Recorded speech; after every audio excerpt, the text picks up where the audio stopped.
So guys, आज के session में रेलवे सेक्टर में बड़ा फॉल था। तो क्या आज के सेशन को देखते हुए रेलवेज में जो मोमेंटम बना था 304 से आपका आरवीएनएल जो 386 तक चला गया था, क्या वो मोमेंटम आज के मोमेंटम को देखते हुए खत्म हो जाता है?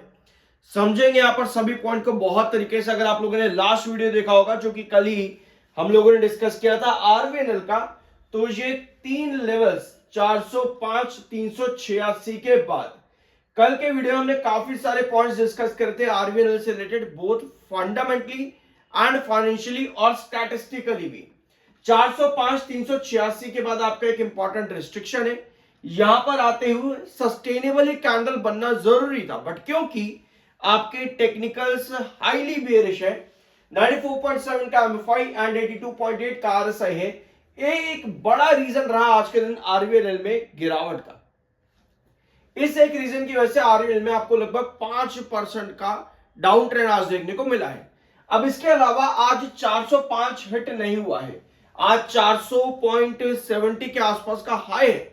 405 का रिस्ट्रिक्शन हिट नहीं हुआ आज के दिन में, लेकिन ये तीनों लेवल्स कैसे इंपॉर्टेंट हैं इसको यहां पर समझना बहुत ज्यादा जरूरी है। और क्या ये मोमेंटम अब खत्म हो चुका है जो 304 से 386 और आज जो आप 400 के लेवल को टच कर रहे हो, क्या ये मोमेंटम अब खत्म हो चुका है या पर यह भी कैरी फॉरवर्ड होगा, इसको समझते हैं।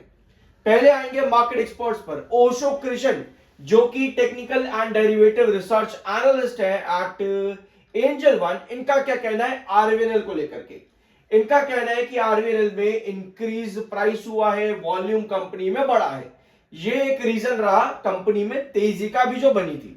ठीक है, इसके अलावा इनका मानना है कि एक रेंज है कंपनी में आरवीएनएल में बेस लाइन 360 से लेकर के 350, ये इमीडिएट बेस देखने को मिलता है आरवीएनएल में। यानी कि अगर यहां से और गिरावट कंटिन्यू होती है तो 360 से 350 ये आपकी बेस लाइन है, इंपॉर्टेंट। इसके अलावा आपका जो रिस्ट्रिक्शन है वो 420 से 430 का है।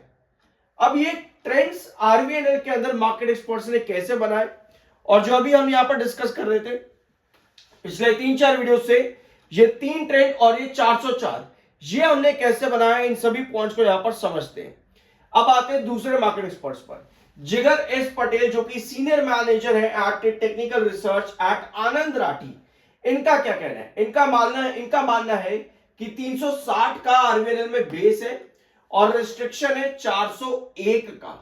401 पर अगर ये सस्टेन करता है तो 420 तक की आपकी रैली एक्सटेंड होती है। यानी कि शॉर्ट टर्म में 360 से लेकर के 420 ये रेंज रहेगी आरवीएनएल की।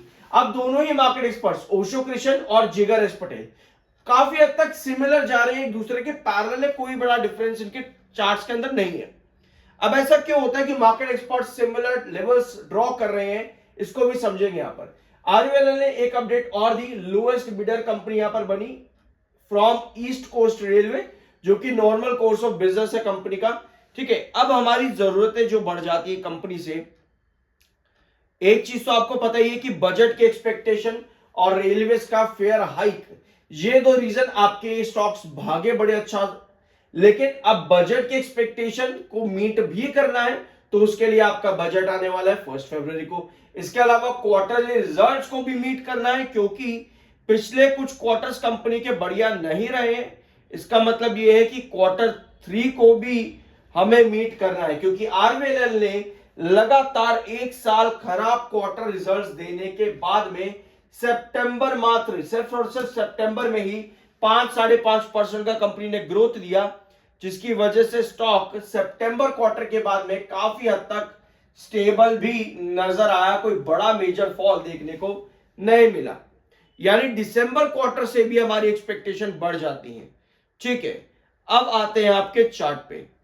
अभी जो आपने मार्केट एक्सपर्ट्स का लेवल्स देखे और जो आपने प्रीवियस वीडियो का चार्ट देखे यहां पर चैनल पर, इसको यहां पर समझते हैं। ये है आपके इंपॉर्टेंट ट्रेंड्स। 404 जो कि आज टच नहीं हुआ, 400 से ही आपका फॉल बन गया। 386 का ट्रेंड, 368 का ट्रेंड और 304। अब लॉन्ग टर्म चार्ट पर देखो, ये 3-4 जो ट्रेंड आप यहां पर देख रहे हो, 404 का बेस यहां पर क्यों मार्क किया था? क्योंकि पहले भी ये आपकी एक बेस लाइन रही है। पहले भी ये आपकी एक बेसलाइन रही है, यहां पर भी देखोगे तो आपकी एक बेसलाइन रही है, और 2024 जनवरी में भी ये आपका रिस्ट्रिक्शन रहा है। यानी पुराने रिस्ट्रिक्शंस, पुराने बेसिस फिर से आपको एक बेस बना करके देते हैं। इस तरीके से हम चार्ट्स को इवैल्यूएट करते हैं। कोई रॉकेट साइंस नहीं है, जो पास्ट है वही आपको फ्यूचर में दिखाएगा कि वहां पर बेस बन सकता है या नहीं बन सकता। कोई भी पुराना बेस फिर से बेस तब बनेगा जब उसका टेक्निकल वहां पर एप्रोप्रिएट हो, या फिर वहां कोई न्यूज आ जाए।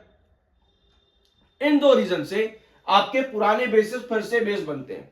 कई बार आप देखते हो कि आपकी बेसिस जो पुरानी, जैसे ये वाला बेस आपका है, यहां पर 404 का बेस आपने वापस से तेजी दिखाई यहां पर, क्योंकि आपके पास पॉजिटिव न्यूज आई। कई बार क्या होता है कि आपके पास कोई न्यूज नहीं आती, या पर नेगेटिव न्यूज आ जाती है, उसके बाद में आप उस बेस लाइन पर वापस नहीं टिक पाते, आप ड्रॉप कर जाते हैं, क्योंकि वो न्यूज ने कंपनी को वापस उस बेस पर स्ट्रगल होने नहीं दिया। मतलब वहां से गिरावट है, मतलब रिजेक्शन फेस कंपनी करेगी वहां पे। अब इसके अलावा आप आते हो अगले ट्रेंड्स पर। 404 मार्क यहां पर इसलिए किया था क्योंकि ये आपका पुराना बेस और पुराना रिस्ट्रिक्शन रहा है। यहां भी आप देखोगे पुराना बेस रहा है, यहां पर भी कंसोलिडेशन रहा है, रिस्ट्रिक्शन रहा है। इसी वजह से 404 आपका रिस्ट्रिक्शन मार्क किया था। 386 और 368 भी इसी रीजन से आपको देखने को मिल जाएंगे। अब ये तो हो गया पास्ट। अब जो गिरावट है, जिसके बाद 368 के आसपास स्टॉक ने क्लोजिंग दी है, इसके लिए आपके पास क्या सिचुएशन बनती है? इसके लिए आपके पास सिचुएशन ये बनती है कि आपका नेक्स्ट बेस लाइन जो बनता है अराउंड 344 पे। अगर आप इस वाले ट्रेंड को देखोगे तो ये आता है आपका 344। पुराने बेसिस आपका फिर से, पुराने रिस्ट्रिक्शन फिर से आपके बेसिस बनेंगे 344। अगर आप 368 को ब्रेक डाउन करते हो तो 344 आपका एक बेस आता है, जहां पर कुछ ना कुछ पॉजिटिविटी मिलना जरूरी है ताकि वापस से ब्रेकआउट की तरफ जा सके। अदरवाइज 386 और 368 का जो आपका ये दोनों फ्रीक्वेंट रिस्ट्रिक्शन है, यहां पर कंसोलिडेशन बनना भी जरूरी है। तो अब ये तीन ट्रेंड आपके लिए जरूरी हो जाते हैं, 368 और 344, और कंसोलिडेशन में देखें तो 386 भी। ये तीन ट्रेंड्स अभी के लिए काफी ज्यादा इंपॉर्टेंट है आरवीएनएल में। इसके अलावा जो मेजर फोकस रहेगा कंपनी का वो है इसके Q3 के रिजल्ट्स और बजट के एक्सपेक्टेशंस जो यहां पर बनी है उनका मीटअप होता है या फिर नहीं। यानी कि अगर हम कुल मिलाकर के समझे तो आने वाले 3 महीने, लगभग आने वाले 3 महीने कंपनी के लिए बहुत इंपॉर्टेंट है। अगर हम इसको और कट करें तो एटलीस्ट आने वाले 2 महीने तो इंपॉर्टेंट है ही। जनवरी में आपके रिजल्ट्स आ सकते हैं और Feb 1 को आपका बजट आएगा, तो आने वाले लगभग 2 महीने से भी कम का टाइम आपके पास में, जो कि इंपॉर्टेंट है। दिसंबर से एक्सपेक्टेशन कंपनी की 5% के ऊपर की होनी जरूरी रहेगी। इसका प्री एनालिसिस कल के वीडियो में हमने डिस्कस किया है, जरूर चेकआउट कर लेना। और अगर आप भी डिटेल में चीजें सीखना चाहते हो तो सब्सक्राइब कर देना। बाकी अगर पर्सनली ज्वाइन करना चाहते हो, डिटेल्स डिस्क्रिप्शन बॉक्स में मिल जाएगी। INISM सर्टिफाइड, सब्सक्राइब जरूर कर देना। मिलता अगले वीडियो में।